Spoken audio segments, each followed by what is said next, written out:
उत्तराखंड के चमोली में बड़ा हादसा हुआ है। टनल में अचानक से पानी भरने से हादसा हुआ है। टनल हादसे में 7 मजदूरों की मौत हो गई है। हादसे के वक्त इस टनल के अंदर 22 मजदूर मौजूद थे। रेस्क्यू में इस वक्त एनडीआरएफ और एसडीआरएफ की टीमें जुटी हुई हैं। तस्वीरें इस वक्त आपको हम दिखा रहे हैं। उत्तराखंड के चमोली में यह बड़ा हादसा हुआ है। टनल में अचानक से पानी भरने के बाद हादसा हुआ है और जानकारी यह है कि हादसे में 7 मजदूरों की मौत हो गई है। जिस वक्त यह हादसा हुआ, जिस वक्त पानी भरा, उस वक्त इस टनल के अंदर 22 मजदूर काम कर रहे थे। अभी भी एनडीआरएफ और एसडीआरएफ की टीमें रेस्क्यू में जुटी है। बताया जा रहा है कि एक मजदूर अभी भी अंदर फंसा हुआ है, जिसको बचाने की कोशिश लगातार की जा रही है।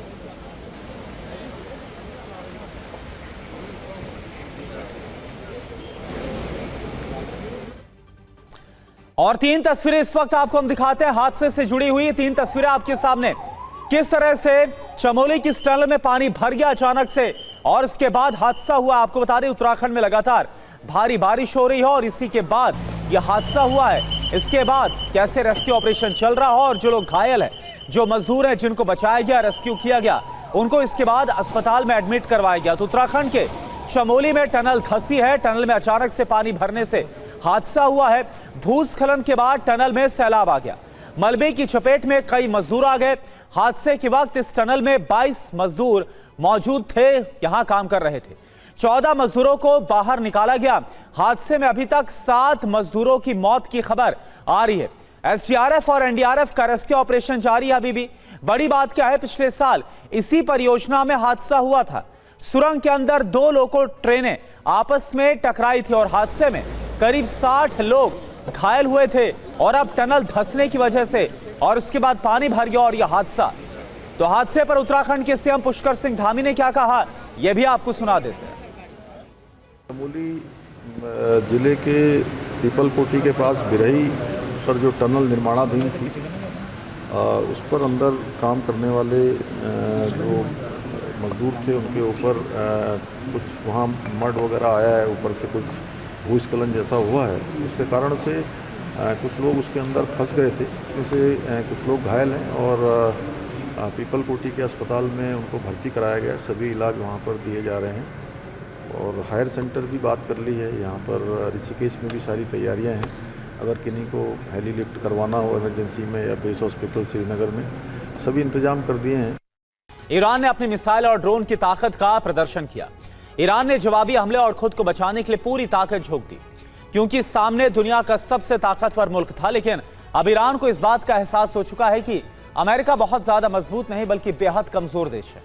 यही वजह है कि ईरान का डिफेंस मोड अब ऑफ कर दिया गया। ईरान अब बेहद आक्रामक है और अमेरिका को सबक सिखाने की ठान चुका है। ईरान अब ट्रंप के शासन के अंत तक जंग को खींचने की प्लानिंग तक कर रहा है और हमले का दायरा अरब से बढ़ाकर अमेरिकी शहरों तक करने की तैयारी है। जंग के दौरान ईरान पर हमले करती थी अमेरिकी सेना।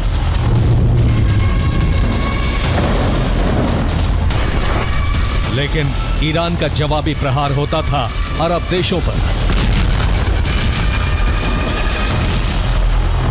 आईआरजीसी के कमांडर इन चीफ के वरिष्ठ सलाहकार रजा नकवी ने ऐलान किया है, ईरान अमेरिका के साथ चल रही जंग को तब तक खींच सकता है जब तक राष्ट्रपति डोनाल्ड ट्रंप पद से हट नहीं जाते। ईरान ने ऐलान कर दिया है कि अमेरिकी जमीन पर बड़े पैमाने पर हमला करने की तैयारी चल रही है।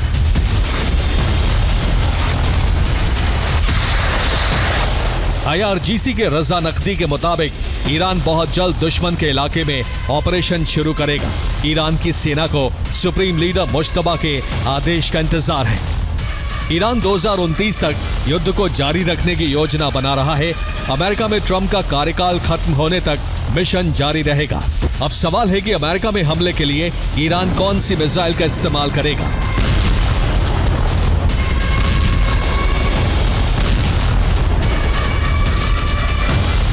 क्या ईरान के पास कोई ऐसा ड्रोन या मिसाइल है जो अमेरिका तक जाकर धमाके कर सकता है? जवाब है नहीं। ईरान के इस प्लान की भनक अमेरिका को भी है।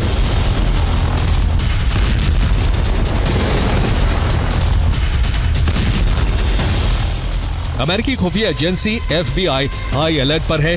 यूएस का गृह सुरक्षा विभाग DHS भी सतर्क है। स्लीपर सेल और ईरान के समर्थकों पर नजर है। अमेरिकी बॉर्डर पेट्रोल की एक खुफिया रिपोर्ट है जिसके मुताबिक ईरान मैक्सिकन कार्टल्स के रूट का इस्तेमाल कर रहा है। कई ईरानी एजेंट अमेरिका में घुसपैठ कर चुके हैं। ईरान ने 2011 में वॉशिंगटन में सऊदी राजदूत की हत्या की साजिश रची थी। इस काम का जिम्मा कुद्स फोर्स के कमांडर अब्दुल रजा शहलाई को सौंपा गया था। इसके जरिए मेक्सिको के गिरोह लॉस जेटास को यह काम सौंपा गया, लेकिन ईरान का यह प्लान सफल नहीं हो सका था। तो रिपोर्ट्स की माने ईरान ने 2011 में मिशन फेल होने के बाद मैक्सिकन ड्रग गिरोह में अपनी पैठ काफी बढ़ा ली, जिसमें मैक्सिको का सिनालोआ गिरोह शामिल है। ये मैक्सिको का सबसे पुराना और अमीर गिरोह है। इसे एल चापो और इस्माइल एल मायो ने बनाया था। फिलहाल इस संगठन के सरगना एल चापो के बेटे हैं, वहीं से चला रहे हैं। दावा है कि IRGC हिजबुल्लाह के जरिए इस संगठन के संपर्क में। इस गिरोह के जरिए हिजबुल्लाह ईरानी स्लीपर सेल्स की मदद करता है। इस गिरोह का प्रभाव अमेरिका में सबसे ज्यादा है। इसके गुर्गे California, Arizona, Texas, Illinois, New York से लेकर फ्लोरिडा तक फैले। मैक्सिको के कुख्यात ड्रग तस्कर गिरोह कैलिस्को से भी IRGC के तार जुड़े हुए बताए जाते हैं। इसका पूरा नाम कैलिस्को न्यू जनरेशन कार्टेल है। इसे मैक्सिको का सबसे हिंसक ड्रग सिंडिकेट माना जाता है। इसकी कमान कुआन कार्लोस और एल सापो के पास है। ईरान पर प्रतिबंधों के कारण वो अंतर्राष्ट्रीय बैंकिंग सिस्टम का इस्तेमाल नहीं कर सकता। वहीं दूसरी तरफ CJNG के पास अरबों डॉलर का ड्रग्स का कैश होता है, जिसे वो वैध बनाने के लिए ईरानी नेटवर्क का इस्तेमाल करता है। अमेरिका के एरिजोना, टेक्सास, जॉर्जिया और फ्लोरिडा में बड़ा प्रभाव है। ये गैंग यहां बेहद ज्यादा सक्रिय है। ईरान का कनेक्शन लॉस जेटास गिरोह से भी माना जाता है। यह साल 1990 में बनाया गया था। मैक्सिकन सेना के विशेष बलों से भागे सैनिकों ने इसे बनाया था। गिरोह के ज्यादातर बड़े लीडर मारे गए या फिर जेल में कैद हैं। ईरान पर आरोप लगते रहे हैं कि 2011 में यूएस में हमले के लिए ईरान ने इससे संपर्क किया था। फिलहाल इस गिरोह का प्रभाव अमेरिका में बहुत सीमित हो चुका है। यह सिर्फ अमेरिका मैक्सिको बॉर्डर तक सीमित है। देखिए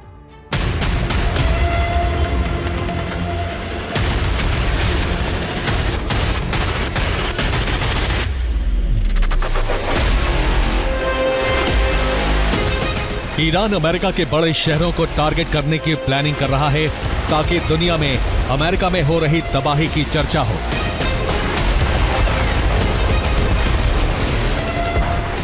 इंटेलिजेंस रिपोर्ट है कि Iran Wyoming, Utah, Nebraska, Colorado, new Mexico, Washington और कैलिफोर्निया को टारगेट बना सकता है।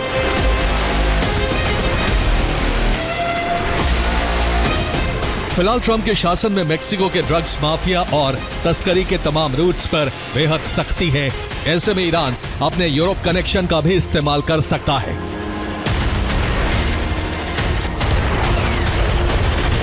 किनाहन ड्रग कार्टेल का संबंध IRGC के डार्क फ्लीट से है। किनाहन कार्टेल आयरलैंड का शक्तिशाली ग्रुप है। ईरान यूरोप के जरिए अमेरिका में घुसपैठ कर आ सकता है। ईरान की अमेरिका के खिलाफ प्लानिंग से अरब में डर है।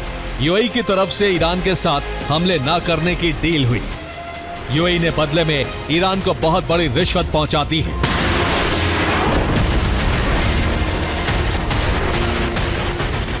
अरब के तमाम देश अब खुद ईरान के कहर से बचने के लिए रास्ते तलाश रहे हैं। पिछले 2 दिनों में यूएई से सोना और एक मोटी रकम ईरान को पहुंचाई गई है।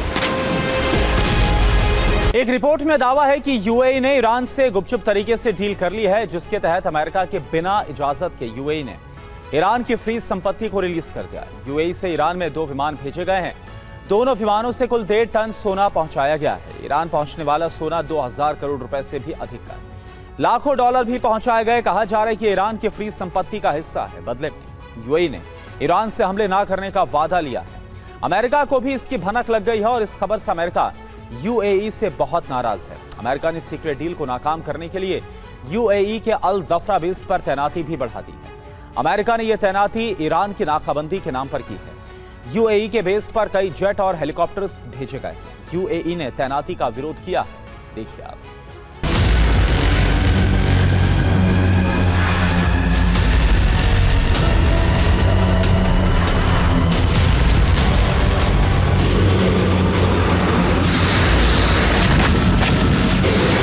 ने भी ऐलान कर दिया है कि अब उसके किसी भी बेस से ईरान पर हमला नहीं किया जा सकता है।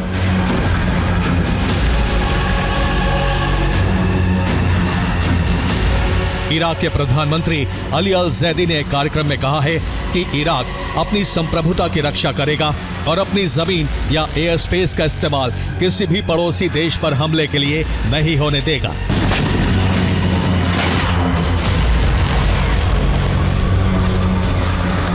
ओमान भी ईरान से वार्ता कर रहा है, जबकि बहरीन और कतर जैसे देश भी अमेरिका पर भरोसा नहीं कर रहे और ईरान से तनाव नहीं बढ़ाना चाहते हैं। Bureau report, TV9 Bharatvarsh. Iran पर फिर से हमला कर सकता है अमेरिका। इजराइल में सेंटकॉम चीफ ने संकेत दिए। इजरायली अधिकारियों के साथ मीटिंग में यह चर्चा हुई है। ईरान के अहम ठिकानों पर हमले का प्लान तैयार किया जा रहा है। इजरायली मीडिया की रिपोर्ट में यह बड़ा दावा। कई दफा युद्ध के मैदान पर लड़ी गई हर जंग सिर्फ गलियों और बारूद का खेल नहीं होती। कुछ युद्धों की नींव उससे कहीं ज्यादा गहरी और अंधेरी होती है, जिसे लालच की मिट्टी से पाटा जाता है। सत्ता और धन के सौदागर युद्ध की बिसात पर स्वार्थ की चाल चलते हैं। ईरान अमेरिका युद्ध को लेकर ऐसा ही दावा किया जा रहा है। युद्ध एक ऐसा षड्यंत्र बन चुका है जिसकी कीमत अमेरिकी निवेशकों को चुकानी पड़ रही है। ट्रंप के खेल से होर्मुज में बारूद बरसता है तो शेयर बाजार लहूलुहान हो जाता है और वहीं से शुरू होता है अमेरिका की आर्थिक लाश पर अरबों डॉलर कमाने का खेल। सुपर एक्सक्लूसिव रिपोर्ट में आप जानिए होर्मुज में बारूदी खेल से ट्रंप की तिजोरी फुल का पूरा सच क्या है। इतिहास में युद्ध हमेशा जमीन के लिए नहीं लड़े गए। कभी युद्ध ताज के लिए हुआ, कभी तेल के लिए, कभी धर्म और साम्राज्य के लिए, कभी ताकत की हनक दिखाने के लिए। लेकिन 21वीं सदी के युद्ध में एक नया मैदान भी है, वो है बाजार। सवाल ये हो जाता है, क्या किसी को पहले से मालूम था कि अगला धमाका कब होगा? क्या किसी को पहले से पता था कि शांति का अगला संकेत कब आएगा? क्या किसी को पता था कि हॉर्मुज में बारूद कब बरसेगा?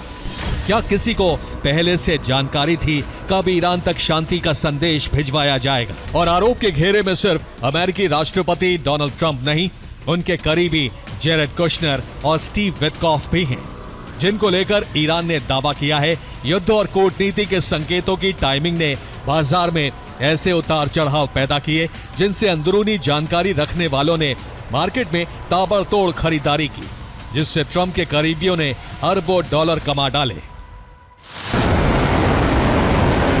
और ऐसा एक बार नहीं हुआ बल्कि बार बार हुआ, क्योंकि जब जब ट्रंप ईरान पर हमले का संकेत देते हैं तब तब मार्केट में तूफानी हलचल होती है।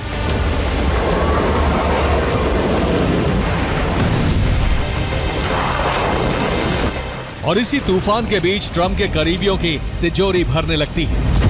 हालांकि यहां एक बात शुरुआत में साफ कर देनी जरूरी है कि ईरान की तरफ से लगाए गए ये आरोप हैं, इन्हें किसी अमेरिकी अदालत या स्वतंत्र जांच ने साबित नहीं किया है। ये गंभीर आरोप ईरान के वरिष्ठ सलाहकार ब्रिगेडियर जनरल मोहम्मद रजा नकवी ने लगाया है। उनका दावा है कि अमेरिकी सैन्य अभियान बाजार बंद होने के बाद शुरू होते थे और बाजार खुलने से ठीक पहले बाजार के अनुकूल बयान जारी किए जाते थे, ताकि अंदरूनी सूत्र यानी इनसाइडर्स पहले ही उस जानकारी पर ट्रेड कर सके। ईरान का दावा है ट्रंप युद्ध की आड़ में बड़ा खेल कर रहे हैं, जिससे उनकी और उनके करीबियों की तिजोरी भर रही है। ऐसा कंट्रोल रूम से ही हो रहा है। इसके लिए कमांड सेंटर से निगरानी रखी जा रही है, जिसमें लगातार होर्मुज की स्थिति पर नजर रखी जाती है। इसके अलावा युद्ध पर होने वाले ऐलान और खबरों पर भी, जिसके साथ अमेरिकी शेयर मार्केट पर क्या असर होता है। ऐसा दावा ईरान की तरफ से किया गया है कि ट्रंप युद्ध को लेकर संवेदनशील बयान देते हैं और अक्सर इसे मार्केट बंद होने से पहले दिया जाता है, जिसमें कहा जाता है होर्मुज में युद्ध आरंभ होने वाला है। उसके बाद शेयर मार्केट में भारी गिरावट हो जाती है, एक पैनिक की स्थिति बन जाती है। दरअसल ये दहशत फैलाकर पैसा कमाने का पैटर्न है। उसी वक्त इनसाइडर ट्रेडर एक्टिव हो जाते हैं, जो ट्रंप के करीबी निवेशक होते हैं। वो कम दामों पर शेयर खरीद लेते हैं। अगले ही दिन या उससे कुछ दिन बाद ट्रंप अपने बयान से पलट जाते हैं। वो युद्ध को छोड़कर वार्ता की बात करने लगते हैं।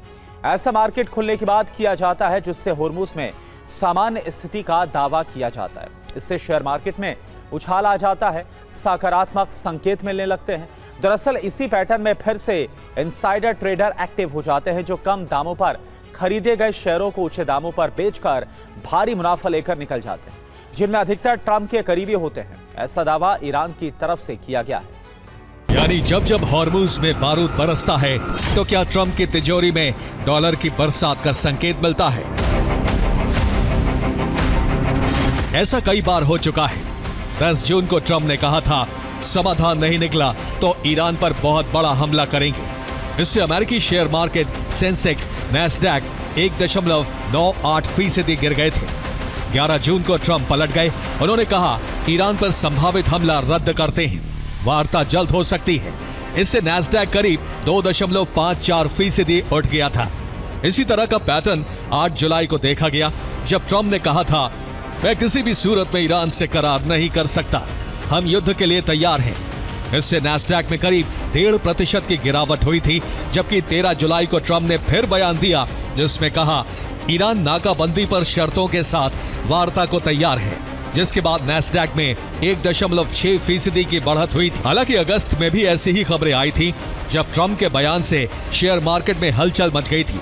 और ये सब जानते हैं कि निवेशकों की कमाई ऐसे मौकों पर डूबती है और फायदा उन्हीं का होता है जिनके पास इनसाइड इंफॉर्मेशन होती है। हालांकि अभी भी परिस्थिति के मुताबिक हॉर्मुज में फिर से तनाव की स्थिति है, क्योंकि ईरान ने घेराबंदी बढ़ा दी है और उसने साफ कह दिया है अब हॉर्मुज पुरानी स्थिति में नहीं लौट सकता है।